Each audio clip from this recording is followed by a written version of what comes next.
धनु राशि वाले बंधु, आप सभी का बहुत बहुत स्वागत है, हृदय से अभिनंदन है धनु राशि भिंड यूट्यूब चैनल में। तो धनु राशि वालों ध्यान से सुनिए। अब अंतिम समय की तैयारी कर लो। अंतिम समय किस चीज का?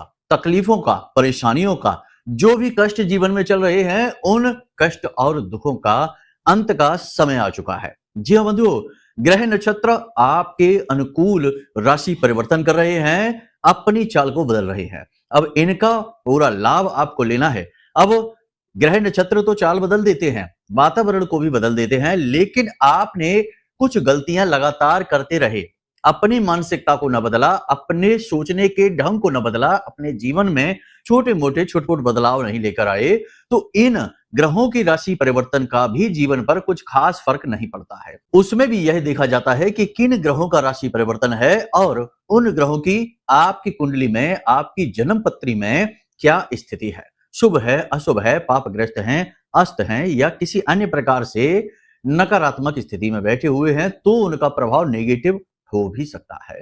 कहने का मतलब यह है कि आपको कुछ जरूरी सावधानियां रखनी है, कुछ जरूरी कार्य करने हैं और कुछ संकेतों को समझना है। इन संकेतों से आप समझ जाएंगे कि होने वाले बड़े ग्रहों के राशि परिवर्तन, जिनकी हम बात करें, शुक्र की बात करें, बुध तो अस्त हो ही चुके हैं, और जैसे कि हम बात करें मंगल का राशि परिवर्तन, इनका आपके ऊपर क्या प्रभाव पड़ने वाला है, संकेत हम आपको बताएंगे, अच्छे बुरे मिले जुले संकेत बताएंगे। आपको पता लग जाएगा कि ये जो राशि परिवर्तन है, ग्रहों की स्थितियां बदल रही हैं, इनका आप पर क्या प्रभाव पड़ने वाला है।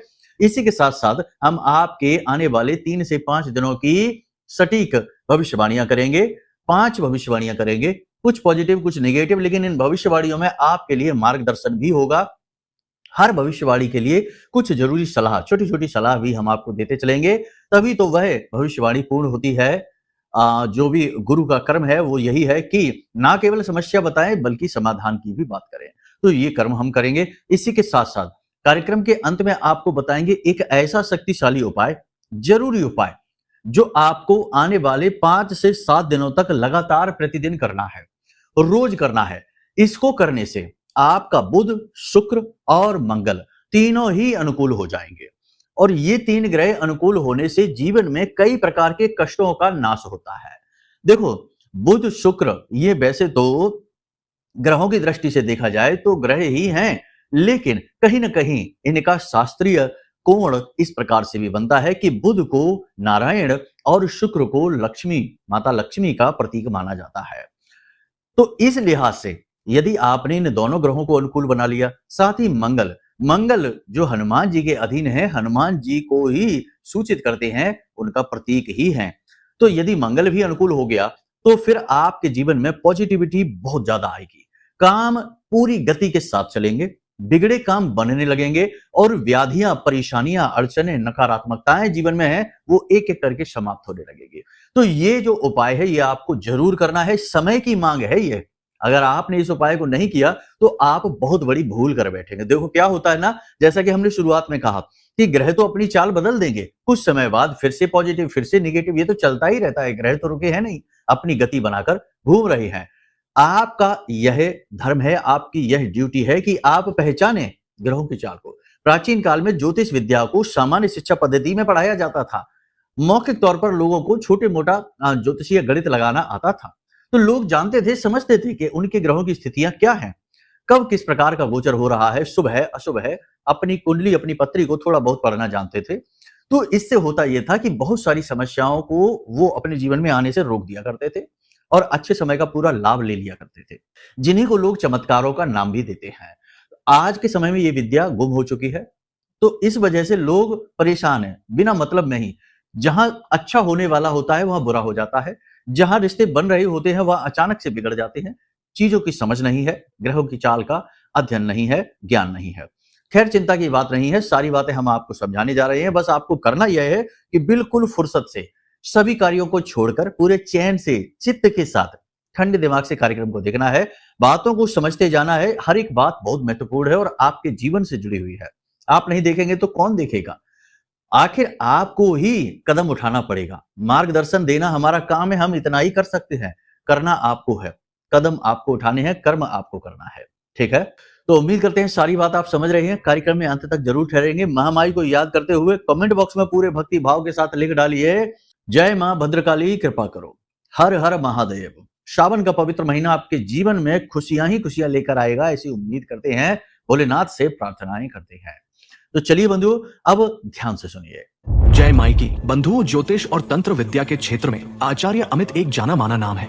पूज्य गुरुदेव के साधनाओं और ज्योतिष विद्या के अनुभव बेहद दिव्य है। जी हाँ, पूज्य गुरुदेव ने जिसकी भी कुंडली का विश्लेषण किया और कुंडली के अनुसार उसे सटीक उपाय व महामाई माँ बगलामुखी की विशेष कृपा दी, उसके जीवन में सकारात्मक बदलाव तो आए ही है। फिर चाहे समस्या कितनी ही कठिन क्यों ना हो, समाधान तो अवश्य हुआ है। अब ऐसे में यदि आप भी अपने जीवन की किसी बड़ी समस्या से जूझ रहे हैं, जैसे कि कर्जा बढ़ता ही जा रहा है, काम धंधा और व्यापार सब रुक चुका है, रिश्ते नातों में तनाव हद से ज्यादा बढ़ गया है, पूरा जीवन ही नकारात्मकताओं से भर गया है, तो ऐसे में यही सही समय है जब आप श्रेष्ठ गुरु से मार्गदर्शन प्राप्त करें और जीवन के अंधकार को समाप्त कर दिव्य प्रकाश की ओर कदम बढ़ाएं। वीडियो में दिए गए नंबरों पर तुरंत संपर्क करिए और अपनी कुंडली का विश्लेषण व समाधान पूज्य गुरुदेव के द्वारा करवा लीजिए। देर ना करें, आपके देवी देवताओं के आशीर्वाद से ये मौका खुद चलकर आपके पास आया है, इसे गंवाना नहीं है।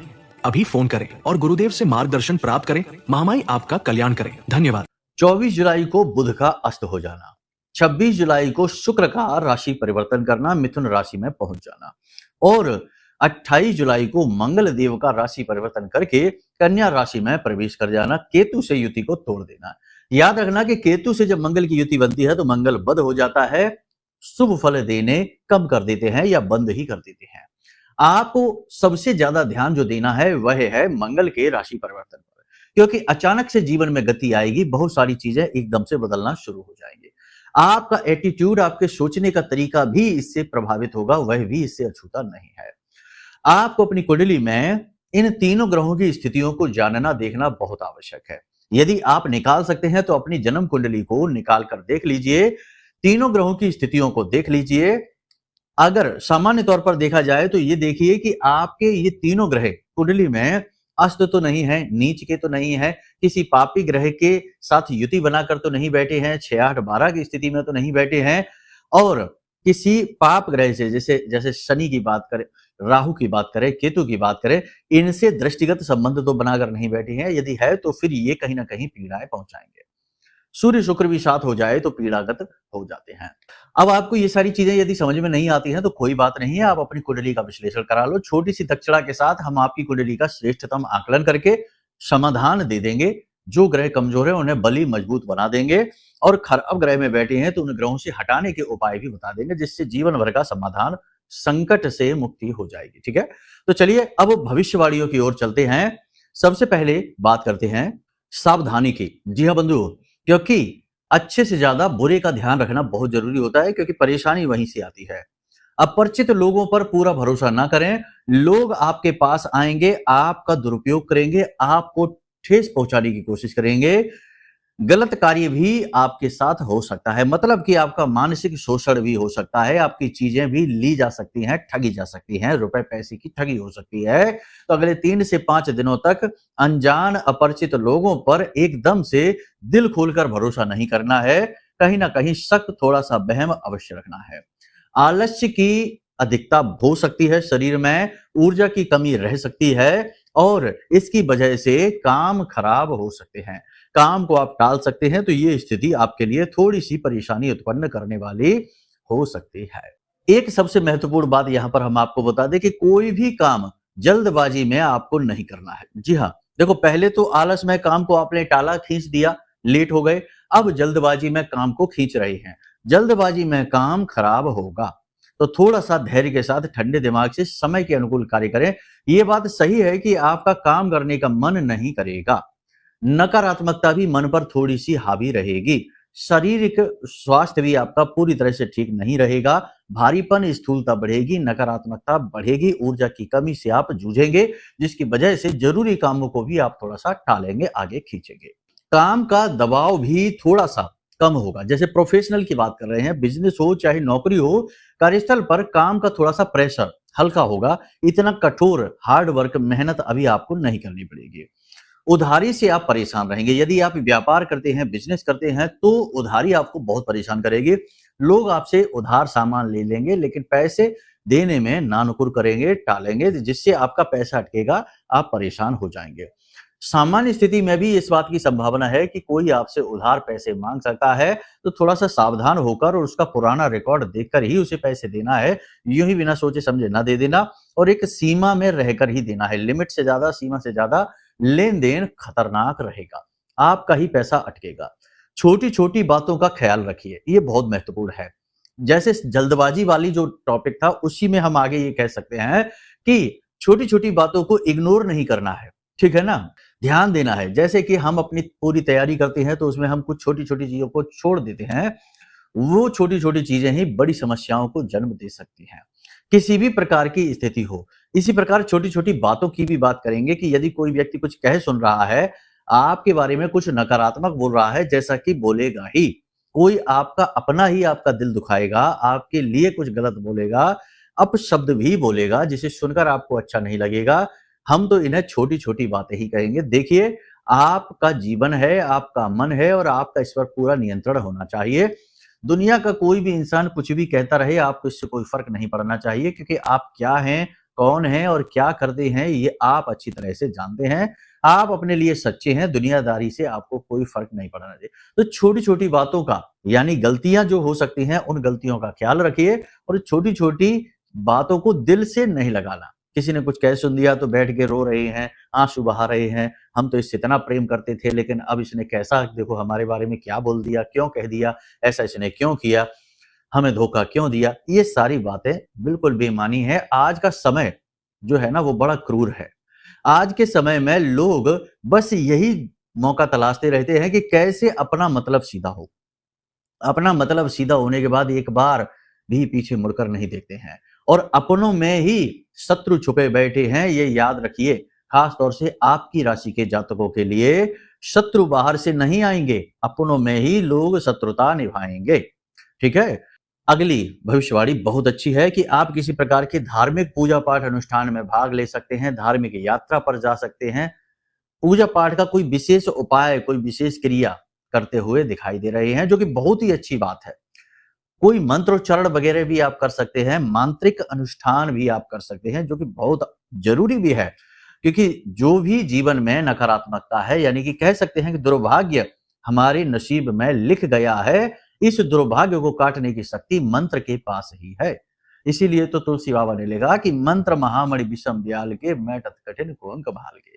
तो ये ऐसे ही नहीं, संतों ने जो लिखा वो उन्होंने महसूस किया, अपने ज्ञान के आधार पर, अपने तपोबल के आधार पर उन्होंने जो चीजें महसूस की, अनुभव किया, वही तो उन्होंने लिखा। आज हम उनकी बातों को समझते ही नहीं है, भाव ही नहीं देते, कि आज हम भौतिकवादी हो गए। हमें जो चीजें आमने सामने दिखती हैं, हम बस उसी पर भरोसा करते हैं, जो दिखती नहीं हम कह देते हम नहीं मानते उन चीजों को। तर्क कुतर्क वितर्क करके चीजों का खंडन करने की जो आज की स्थिति है, ये फैशन बन चुकी है। लोग इसमें ज्यादा बुद्धिमान दिखाई देते हैं दूसरों को, हमें तो मूर्ख दिखाई देते हैं। किसी की बात को दिल से नहीं लगाना है, हम कह चुके हैं। किसी बात को लेकर मन में भय रहेगा, कोई फैसला आने को है, किसी प्रकार का कोई निर्णय, कोई डिसीजन, कोई विवाद की स्थिति, कोई जॉब का इंटरव्यू हुआ था उसका कुछ आने को है, या कोई अनजाना डर भय, कोई लोन, कोई कर्जा, किसी प्रकार का लेन देन, किसी प्रकार का कुछ ऐसा है आपके मन में जो आप बता नहीं पा रहे लोगों को, किसी को, लेकिन अंदर ही अंदर वह आपको खाए जा रहा है। लगातार आपको मन में भय, डर रहेगा। थोड़ी आपकी वाणी भी असंतुलित होगी, आप गलत शब्दों का प्रयोग भी कर सकते हैं, आवेश में भी आप आ सकते हैं। थोड़ा अपनी वाणी पर भी आपको नियंत्रण रखना है। और याद रखिए कि जो चीजें जीवन में आप नियंत्रित नहीं कर सकते हैं, उन्हें भगवान के ऊपर छोड़ने में ही अक्लमंदी है, क्योंकि वो चीजें भगवान ने अपने हाथ में ही ले रखी हैं। इसीलिए तो आप उनमें कुछ कर नहीं सकते, उनका फैसला भगवान ही करने वाले हैं, तो उन्हीं को करने दो, उनका काम उन्हें करने दो, आप अपना काम करो। इससे आप बहुत हल्के रहेंगे, ठीक है। चीजों को केवल और केवल अपने व्यक्तिगत नजरिए से मत देखो। जिंदगी बहुत ही विस्तृत है, बहुत बड़ी है। बड़ी से मतलब यहां हम वर्षों की बात नहीं कर रहे हैं, हम इसके व्यापक स्वरूप की बात कर रहे हैं, वैश्विक स्तर की बात कर रहे हैं। देखिए, छोटी सी एक कहानी है कि एक किसान जो है वो अपनी बड़ी बेटी के घर जाता है, तो बड़ी बेटी कहती है कि पिताजी आप भगवान से, क्योंकि उसके पिताजी पूजा पाठ करने वाले थे, तो कहती है कि पिताजी आप भगवान से कहना कि इस वर्ष बारिश बहुत अच्छी कराएं, हमारी खेती हमने जो की है ना उस पर ज्यादा बारिश की आवश्यकता है। पिताजी कहते ठीक है, भगवान से हम दुआ करेंगे। उसके बाद पिताजी छोटी बेटी के घर जाते हैं, तो छोटी बेटी ने ईंटें पथवाई थी, ईंटें जो होती है ना, मकान बनता है, वो ईंटें पथवाई थी और ईंटें कच्ची थी।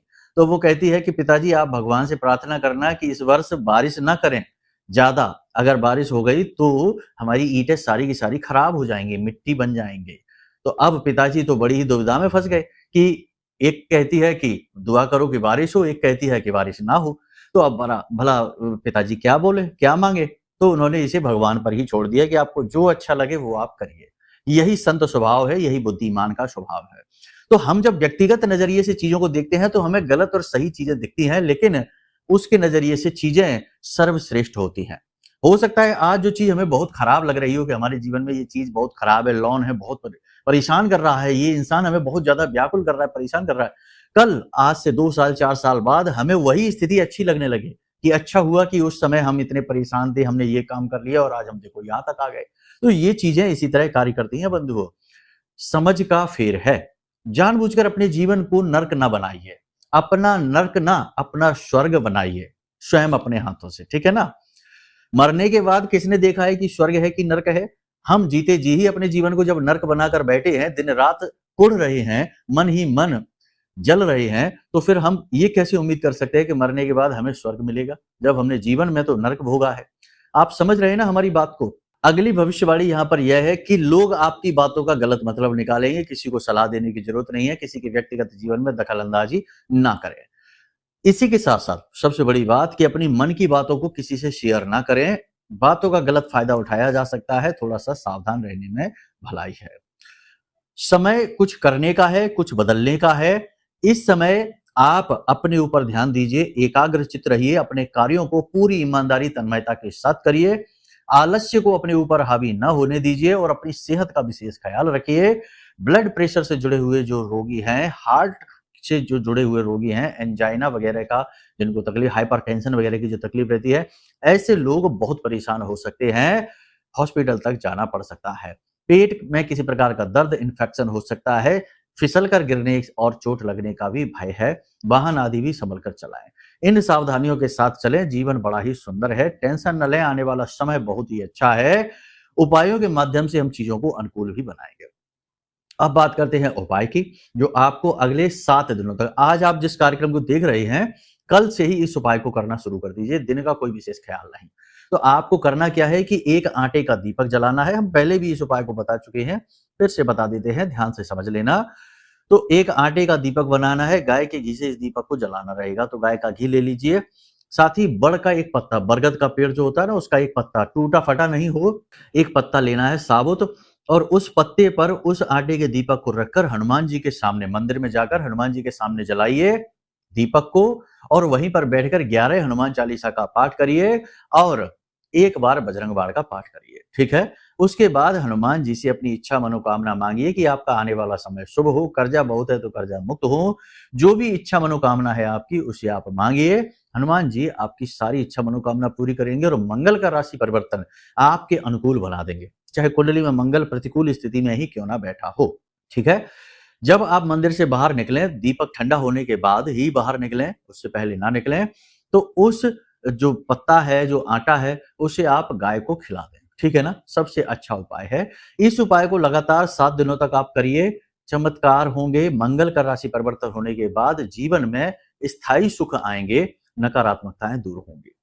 और सबसे बड़ी बात कि कुछ चीजें हैं जो आपको इन 5 से 7 दिनों में भूल कर भी नहीं करनी है, जैसे शराब ना पिएं, मांसाहार ना करें, जुआ वगैरह, सट्टेबाजी, गेमिंग ऐप जो होते हैं उनमें पैसा-वैसा ना लगाएं, स्त्रियों का अपमान भूल कर भी ना करें, ठीक है?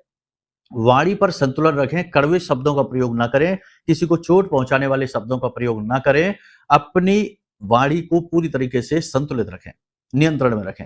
अपशब्दों का, नकारात्मक शब्दों का भूल कर भी प्रयोग ना करें। और सबसे बड़ी बात कि मुसीबत का समय हो या नकारात्मक समय हो या शांति से अकेले में बैठे हो, आंखें बंद करके 10-20 मिनट के लिए सभी ख्यालों से मुक्त हो जाइए, अपने मन के बर्तन को खाली कर दीजिए और थोड़ा-सा एकाग्र हो जाइए। कहने का मतलब यह है कि ध्यान अवश्य करिए। ध्यान करने से आत्मबल बढ़ता है, पॉजिटिव एनर्जी बढ़ती है, ऑरा मजबूत होता है, जिससे कि नकारात्मक ऊर्जाएं अपने आप ही भागने लगती हैं, ठीक है?